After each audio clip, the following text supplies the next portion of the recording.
السلام علیکم ناظرین، بات چیت کریں گے آج ہم نور مقدم کیس کے حوالے سے، جہاں ایڈیشنل سیشن جج اسلام آباد نے مرکزی جو ملزم ظاہر جعفر ہے اس کے والدین کی ضمانتیں مسترد کر دی ہیں۔ اس پہ فیصلہ محفوظ کیا گیا تھا جو جاری کیا ہے۔ اس فیصلے کی ڈیٹیل پہ بات کریں گے اور ان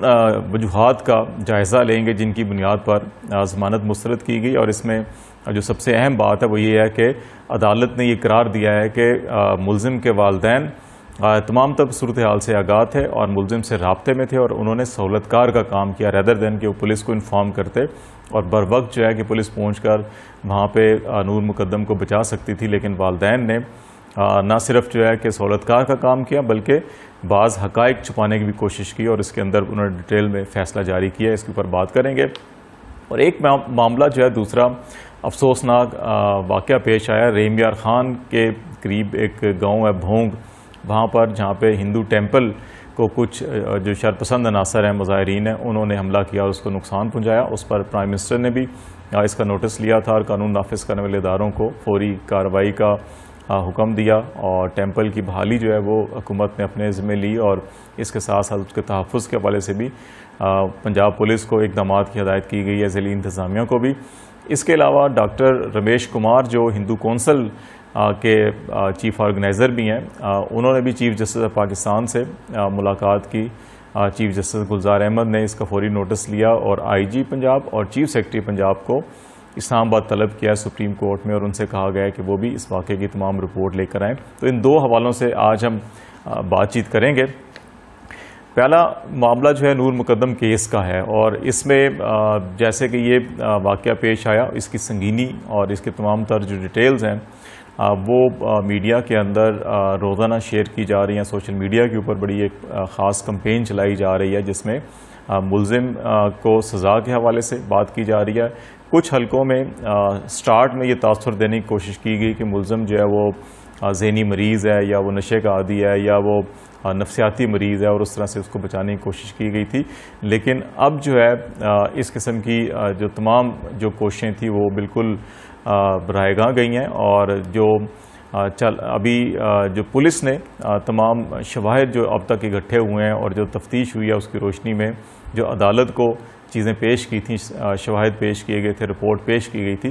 اس کے تناظر میں جو مرکزی ملزم ہے ظاہر جعفر، اس کے والد اور والدہ کی ضمانت کا کیس جو عدالت میں زیر سماعت تھا، اس کا فیصلہ ہوا۔ اس فیصلے میں 3-4 بڑی اہم باتیں کی گئی ہیں، جس سے اس کیس کی ایک تو جو سمت کا تعین ہو رہا ہے وہ واضح ہو رہا ہے، اور دوسرا جو پاکستان کے اندر ہر معاملے میں منفی پروپیگنڈا بے شمار کیا جانے لگ جاتا ہے۔ جب بھی کوئی سنگین واقعہ ہو اس کے اندر فوری طور کے اوپر جو ہے کہ جو مرکزی ملزمان ہوتے ہیں ان کو بااثر خاندان اور بااثر طبقات کے ساتھ ان کے تعلقات، اور حکومتی شخصیات کے ساتھ تعلقات، اور بعض ریاستی اداروں کے ساتھ ان کے تعلقات کو جوڑ کر ایک کہانی بنانا گھڑنا شروع کر دی جاتی ہے۔ اور اس کیس کے اندر بھی سٹارٹ میں اسی قسم کے بے شمار جو ہے وہ پروپیگنڈا کمپینز تیار کی گئیں اور اس کو ہوا دینے کی کوشش کی، اور اس میں حکومت کو اور ریاستی اداروں کو بھی ملوث کرنے کی کوشش کی گئی۔ لیکن جو تفتیش اب تک ہوئی ہے اور اس تفتیش کے نتیجے میں جو کارروائی ہوئی ہے، اس پروپیگنڈے کو بھی جو ہے تقویت نہیں ملی، اور اب تک یہ نظر آ رہا ہے کہ جو پولیس ہے اور تفتیشی ادارے اور جو حکومت ہے وہ اس کیس کو ایک ٹیسٹ کیس کے طور کے اوپر لے رہے ہیں، اور اس کو ایک منطقی انجام تک پہنچانے کے لیے بھرپور کوشش کی جا رہی ہے۔ عدالت نے بھی جو ضمانتیں منسوخ کرنے کا، مسترد کرنے کا جو فیصلہ دیا، اس کے اندر بھی جو 3-4 باتیں لکھی گئیں۔ ایک تو اس میں یہ کہا گیا کہ جو ملزم کے والدین ہیں ان کا جو موبائل ڈیٹا ہے اور اس کا جو ملزم کا اپنے والد سے جو رابطہ ہے وہ ثابت ہو رہا ہے کہ وہ واردات کے دوران بھی اپنے والد سے رابطے میں تھا، اور اس موقع پر جو ان کے والدین نے جو غفلت کا مظاہرہ کیا وہ یہ کیا کہ انہوں نے ریہیبلیٹیشن سینٹر کو تو کال کرنے کی بات کی، ان کو آگاہ کیا، ان کو کہا کہ وہاں موقع پہ پہنچیں اور ساری کارروائی کا صورتحال کو نپٹیں، لیکن انہوں نے پولیس کو آگاہ کرنے کی زحمت نہیں کی، نہ ہی ان کے والدین نے، نہ ہی ملازمین نے۔ یہ انہوں نے سنگین غلطی کی، اور اس میں دوسرا انہوں نے عدالتی فیصلے میں یہ لکھا گیا کہ جو ملزم کے والدین ہیں انہوں نے ساری کارروائی کے اندر سہولت کار کا کام کیا، اور پھر اس واقعے کے بعد جب ان کو پتہ چلا کہ یہ واقعہ ہو گیا تو انہوں نے بعض جو ٹھوس شواہد تھے ان کو مٹانے کی کوشش بھی کی، اس طرح سے وہ اس سنگین جرم کے اندر جو ہے اعانت جرم کے مرتکب ہوتے ہیں، اور یہ اس قسم کے اقدامات انہوں نے کیے ہیں جو ناقابل ضمانت جرم کے زمرے میں آتے ہیں۔ تو اس لیے عدالت نے ان کی ضمانت جو ہے وہ قبول نہیں کی، ان کی درخواست کی۔ اور پھر اس کے ساتھ ساتھ جو ہے کہ یہ بھی کہا جا رہا ہے کہ جو دونوں فریقین ہیں، نور مقدم کے والدین اور یہ والدین جو فیملیز ہیں، ان دونوں کے اندر کوئی بھی ایسی ہسٹری نہیں ملتی کہ ان کے اندر کوئی چپکلش ہو یا خاندانی دشمنی ہو یا کوئی ایسا معاملہ ہو کہ جس کے نتیجے میں کیا ہے کہ کسی بچی کو اتنا شدید تشدد کا نشانہ بنایا جائے اور پھر اس کے بعد اس کو قتل کر دیا جائے۔ اور یہ تمام جو پولیس ریکارڈ ہے، جو موبائل فون ڈیٹا ہے ملزم کا اور اس کے والدین کا، اور پھر جو اب تک کی تفتیش کے اندر چیزیں سامنے آئی ہیں، اس کے بعد پھر عدالت نے یہ فیصلہ کیا کہ جی کہ ان جو ملزم کے دونوں والدین ہیں یہ اعانت جرم میں اور یہ سہولت کار کے طور کے اوپر کام کر رہے تھے، انہوں نے ٹھوس شواہد مٹانے کی کوشش کی، انہوں نے غفلت کا مظاہرہ کیا، تو اس لیے یہ جو ضمانت کا غیر معمولی جو ریلیف ہوتا ہے اس کے حقدار نہیں، اور ان کی ضمانت مسترد کی جاتی ہے۔ دوسری طرف پنجاب حکومت نے بھی کیونکہ ان کو اڈیالہ جیل پنجاب میں راولپنڈی میں رکھا گیا ہے، تو انہوں نے بھی وہاں پر بعض یہ بھی پروپیگنڈا کیا جا رہا تھا جی ان کو جیل میں بڑا وی آئی پی پروٹوکول مل رہا ہے یا سہولیات مل رہی ہیں۔ تو اس سلسلے میں بھی جو پنجاب کے وزیر جیل خانہ جات ہیں اور حکام ہیں، انہوں نے بھی اس کی وضاحت کیا ہے کہ پنجاب جیل کے اندر ان کو اسی کیٹیگری میں رکھا جائے گا جس کیٹیگری کا یہ جرم ہے، اور سنگین جرم کے جو ملزمان ہوتے ہیں ان کو دیگر لوگوں کے ساتھ مکس نہیں کیا جاتا۔ اور یہ بتایا جا رہا ہے جی کہ جو ظاہر جعفر کے والدین اور ملزم اگر ظاہر جعفر جوڈیشل ریمانڈ پر بھیجا یا تو وہاں پر، تو اس کو بھی جو ہے کہ ان سے ملاقات کی اجازت نہیں دی جا رہی، ان کو الگ الگ رکھا جا رہا ہے۔ تو خوشائند بات ہے کہ جو پروسیکیوشن ہے وہ بھی اپنا فرض جو ہے کہ وہ ٹھیک طریقے سے ابھی تک بظاہر سر انجام دے رہے ہیں، اور عدالتوں کے اندر بھی بعض بڑے سوال اٹھائے جاتے ہیں، اور ماضی کے اندر بڑے سنگین جرائم کے اندر باثر ملزمان کو ضمانتیں بھی دی گئیں، لیکن اس میں بڑا کلیئر کٹ جو ہے وہ فیصلہ سامنے آیا ہے۔ تو یہ خوشائند بات ہے، اس کی یقیناً ہر سطح کے اوپر حوصلہ افزائی کرنی چاہیے، لیکن اس کے ساتھ ساتھ جو ہے اس قسم کے سنگین جرائم کے خاتمے کے لیے جو سماجی معاشرتی طور کے اوپر جو اقدامات ہیں ان کے اوپر ضرور توجہ دینی چاہیے کہ اسلام آباد میں پچھلے ایک ماہ کے اندر کوئی 40 قتل کی وارداتیں رپورٹ ہو چکی ہیں، اور ان 40 قتل کی وارداتوں میں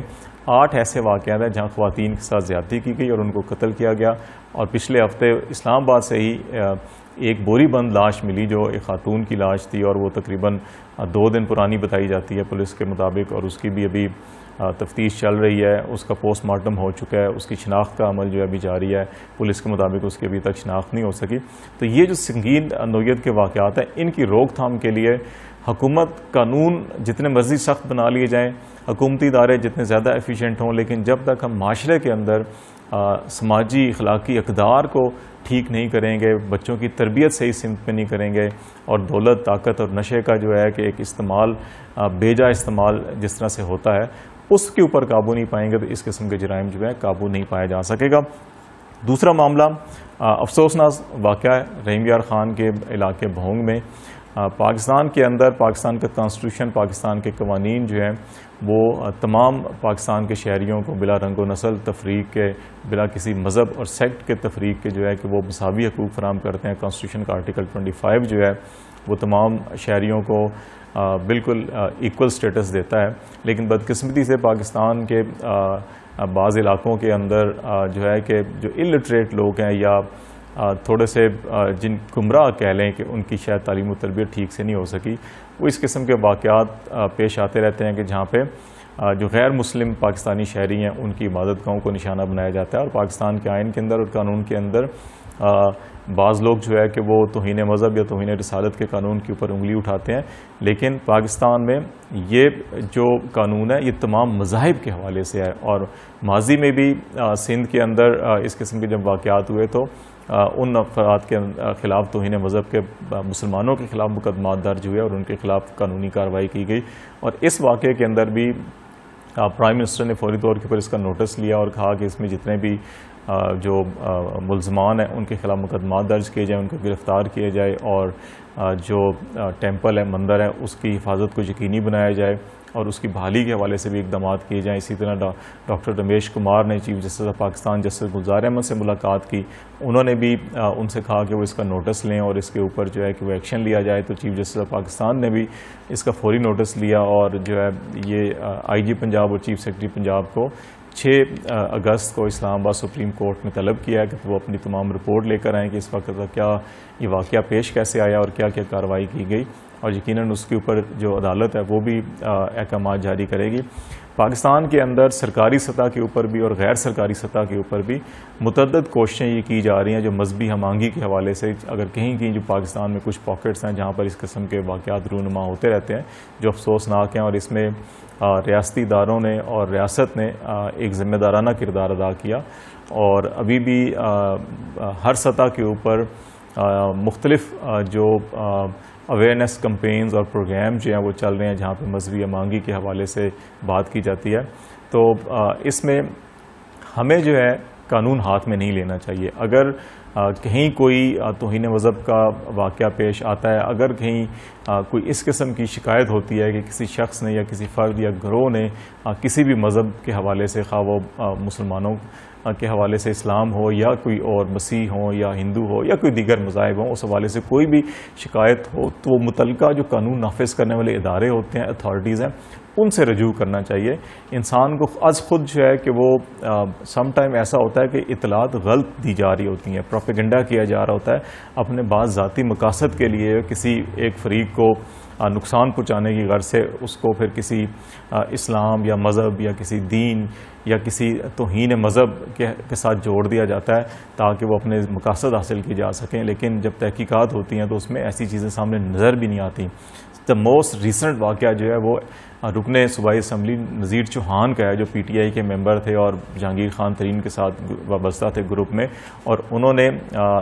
شہزاد اکبر جو معاون خصوصی ہیں احتساب کے حوالے سے, ان کے اوپر بھی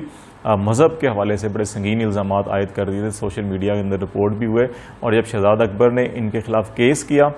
اور عدالت کے اندر معاملہ گیا اور ایف آئی اے نے ان کو اریسٹ کیا, ان سے جب ثبوت مانگے تو ان کے پاس نہیں تھے, اور پھر عدالت کے اندر ان کو الٹیمیٹلی معافی مانگنا پڑی. تو یہ معاملہ جو ہے یہ بڑا نازک معاملہ ہوتا ہے, ہمیں اس کے اوپر بڑا سوچ سمجھ کے اوپر ایکشن لینا چاہیے. عام آدمی کو اس کے اوپر کوئی کارروائی نہیں کرنی چاہیے, فوری طور کے اوپر کسی کو نقصان نہیں پہنچانا چاہیے.